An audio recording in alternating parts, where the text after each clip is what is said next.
আসসালামু আলাইকুম। আপনারা বর্তমান সময়ে অনেকেই দেখতে পাচ্ছেন যে ফেসবুকে আপনারা অনেকেই কিন্তু ঢুকতে পারতেছেন না। আপনাদের মতো আমিও কিন্তু ঢুকতে পারতেছি না। তো আসলে কি সমস্যা? আপনি হয়তো বা বুঝতে পারতেছেন না, বা আপনি মনে করতেছেন যে আপনার ফেসবুকের বা আপনার আইডির কোনো সমস্যা হয়েছে। তো আসলে সেটা কিন্তু না। আমাদের বাংলাদেশে সবারই একই অবস্থা। এই যে দেখতে পাচ্ছেন, দেখুন,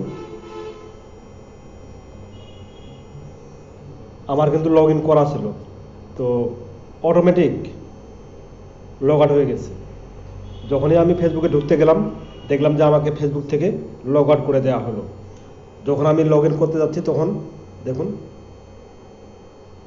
আমি বারবার সঠিক পাসওয়ার্ড দেওয়ার পরও কিন্তু আমাকে এই জিনিসটা দেখাচ্ছে। আবার কারো বেলায় কিন্তু লগ ইন হচ্ছে, হওয়ার পরে সেশন এক্সপায়ার ডেট এটা লেখা আসছে।